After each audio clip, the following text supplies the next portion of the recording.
Well, it's been an amazing 6 months for me and 4 months now for our team. We've been together since June, and I love the group that I'm coaching right now. I think in terms of becoming a team, with all the new players that we have, we had to bring in 10 new players. So we had four returning guys, with Aaron Cook and Eric McGill being the two guys that played the most last year. Brandon Gooch has played a little bit the last couple of years, and then Siku Dembali redshirted last year. So, we really have a new locker room. And the thing we've stressed the most throughout the summer and throughout the fall and into practice right now is, accountability and, doing your best at everything. How you do anything is how you do everything. It's kind of been our team model so far. And now, as we're getting into practices, yesterday we did a scrimmage for the first time.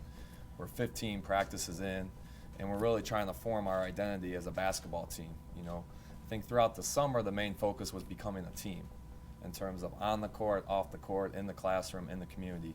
And, I was really pleased with our guys throughout the summer. Especially the second half of the summer, after those first couple weeks of, being together, they really started to grow. And I think the best thing about this team is they care about each other, they care about the program, and they care about this university, and they have a lot of pride. And that was a huge thing for recruiting. We weren't going to budge on character. It means too much, and you win with good people. And in terms of my staff and the players we have in this locker room, they're all great people. And, going into practices, these last 15 practices since the start of practice, we've talked about, having a sense of toughness about us and then being together. And we really want to, hold our hat in terms of being the toughest team on the court, and also, playing together, being connected on the offensive side of the ball and the defensive side of the ball. And it's going to start with the seniors. In this league, you look at every team that has won championships since I've been playing. For sure, it's always been senior-led, juniors and seniors, upperclassmen. And you have to have the seniors to be completely bought in, to have the leadership, and to have ownership of the program.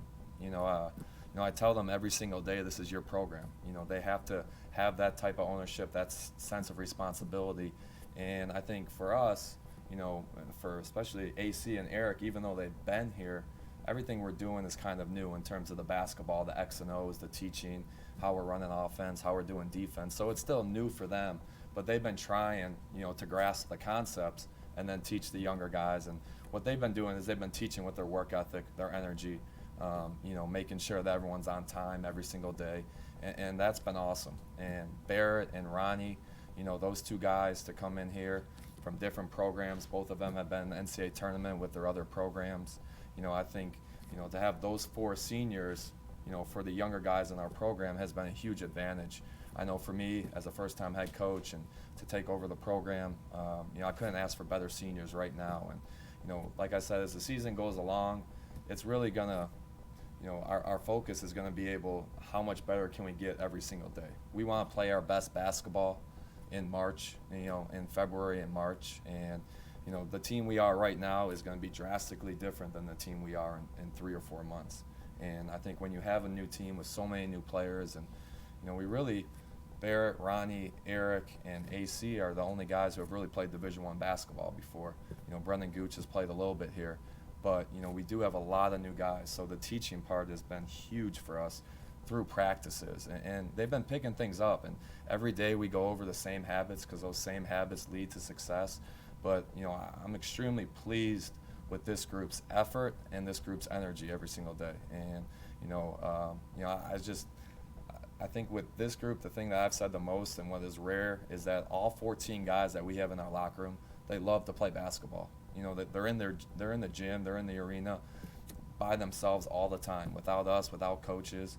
And I think when you have a group that cares about each other and then a group that loves to play, you got a chance to have success throughout the year.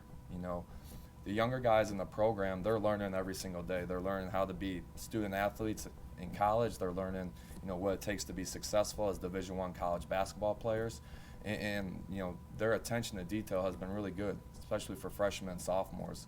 I'm really happy with, the seniors, but then, even the freshmen, Trent, Marcus, and Lance. I think those guys have had great energy every single day. And then with, some of the sophomores and juniors that we have, we just found out this morning that Carrington Davis got approved for his waiver. So I know he's happy about that. He's been working extremely hard to get healthy, and hopefully he can start practicing live in a couple weeks with our team.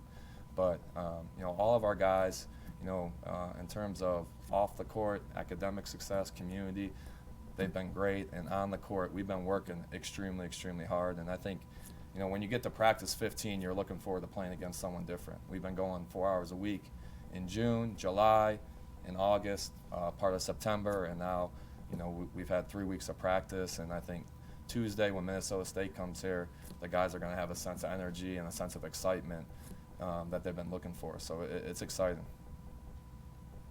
You have some big guards, but what else? What tells you could be a good defensive team this year? I think we have a lot of versatility, because I expect every guy that's eligible to play for us this year to be able to contribute.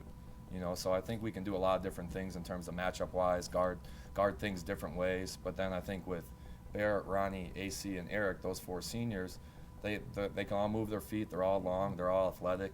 And they're going to be the foundation, obviously, defensively and offensively. But then you can throw in Brendan Gooch is versatile. He can switch ball screens. He can guard different ball screens different ways. You can go small. You can go bigger. So, I like our team a lot defensively.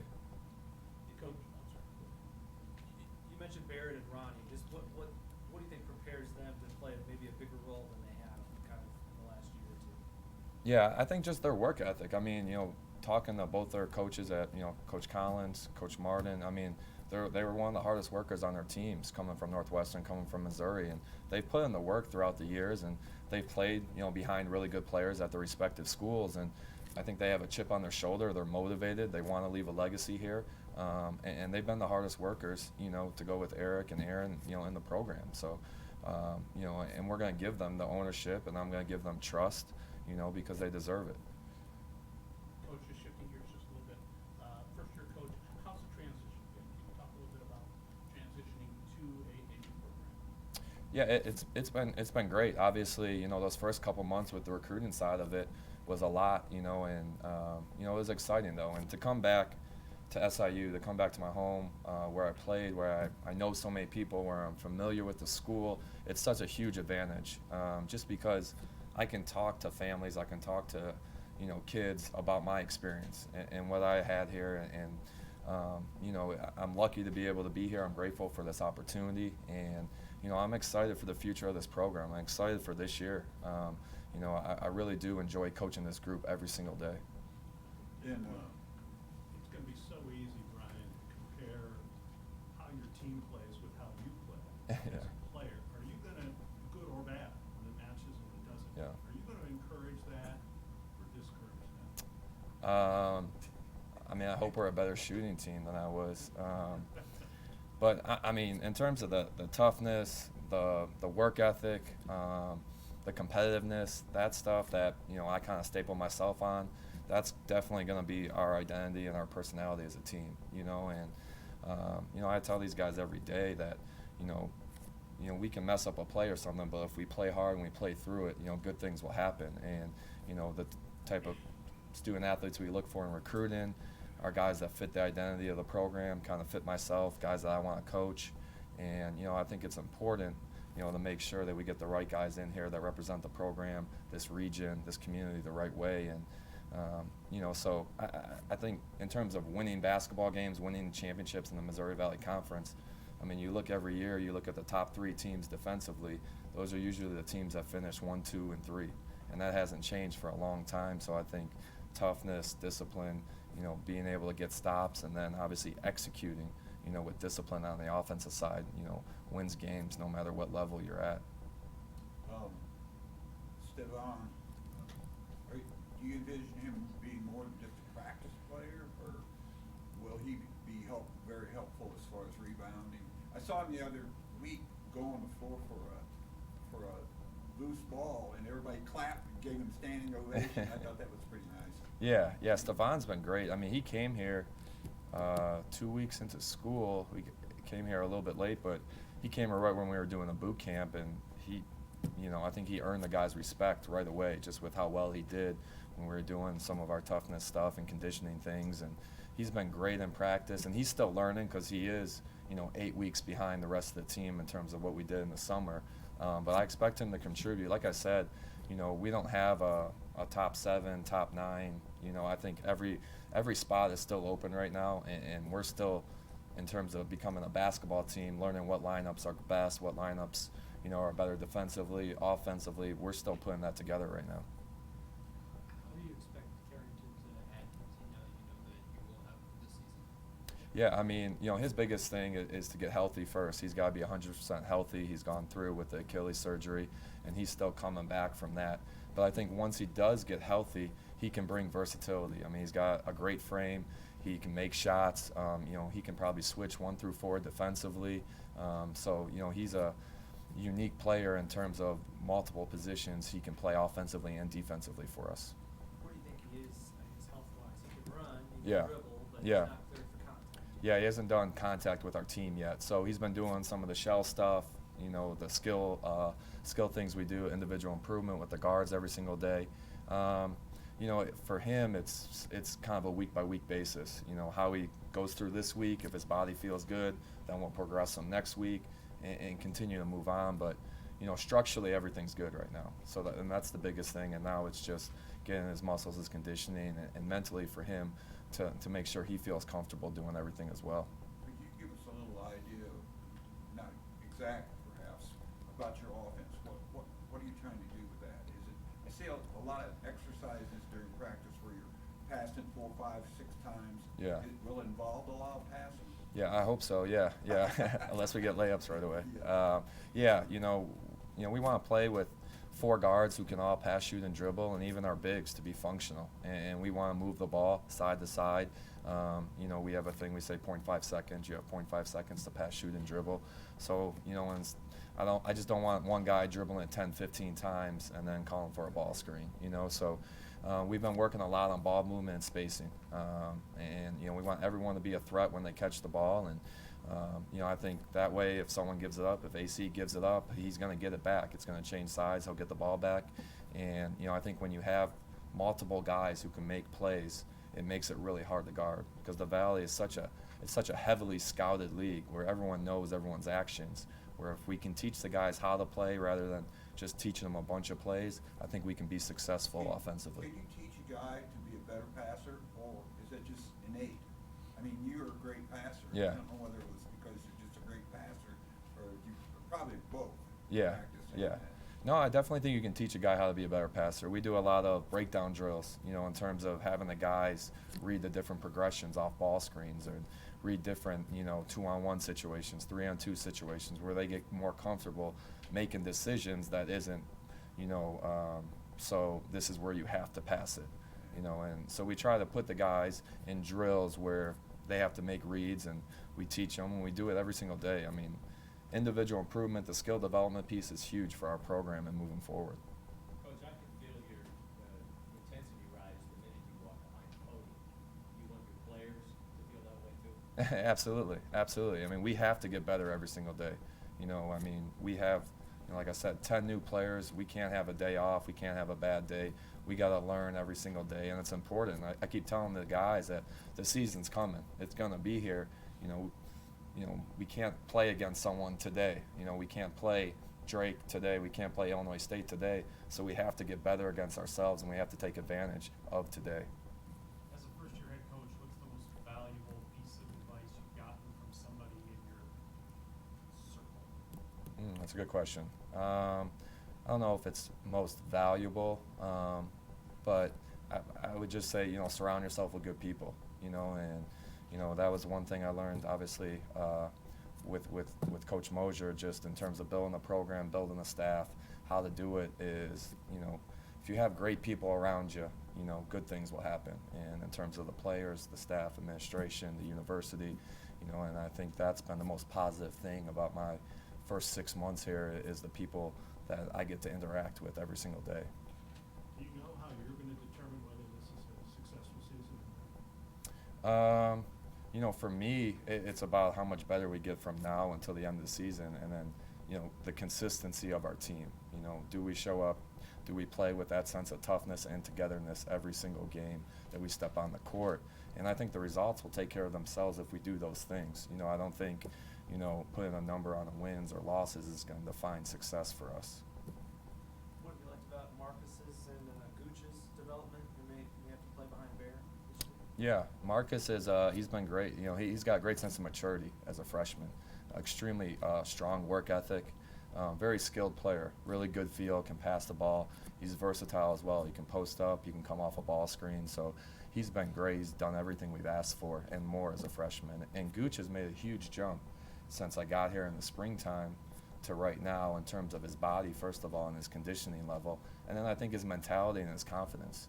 You know, I'm trying to give him some ownership and some responsibility, and you know, I think he shows up to practice every single day ready to compete, and I think he's looking forward to this season. You know, Barry tried to play him as a guard, but is he better as an inside player? Can he rebound at this level? You know, better than maybe he has.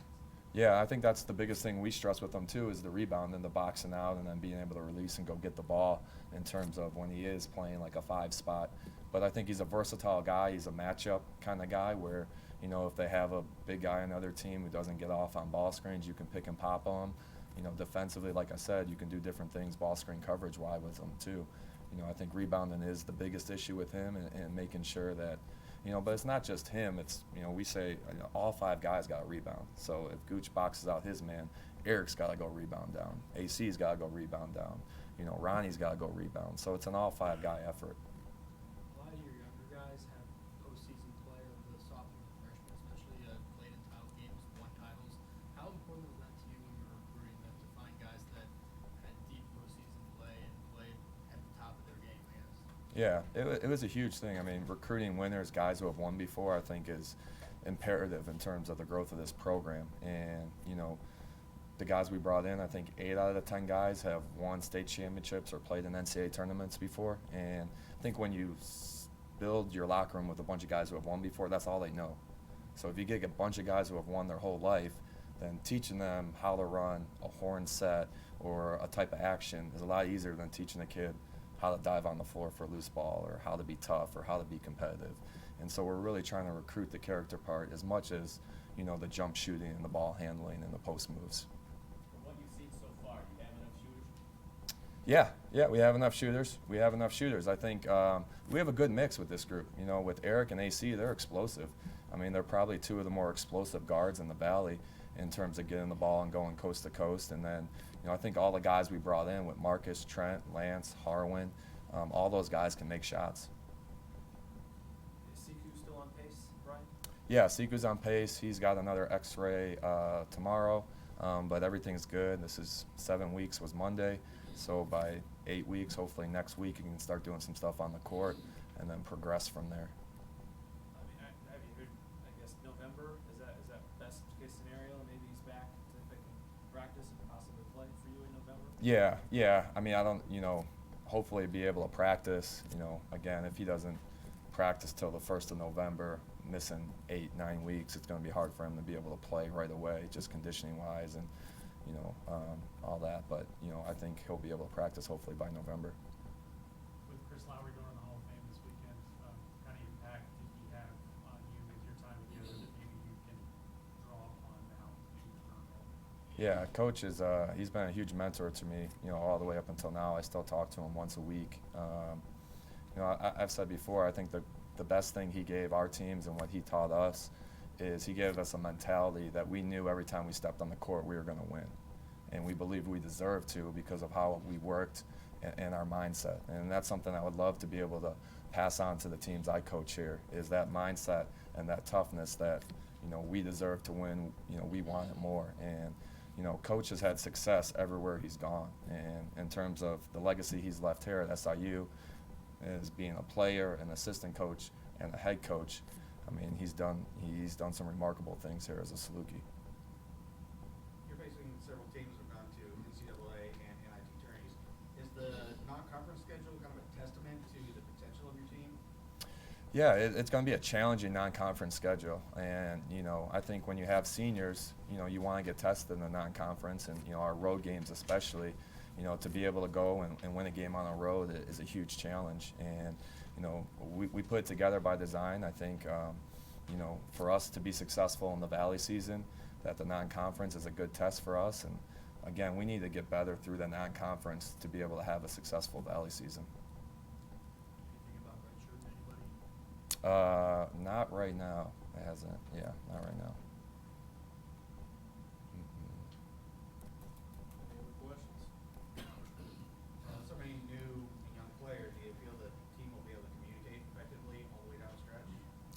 Yeah, the communication's been a huge, aspect of our program, since June really. We've taught the guys how we want them to communicate, the language we want them to use, the words we want them to use, so that everyone is communicating the same way.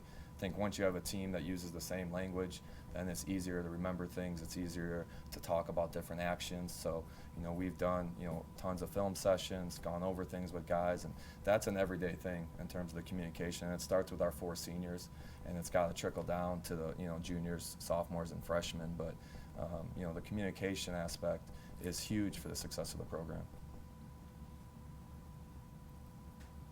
I appreciate it, Coach. Thanks, guys.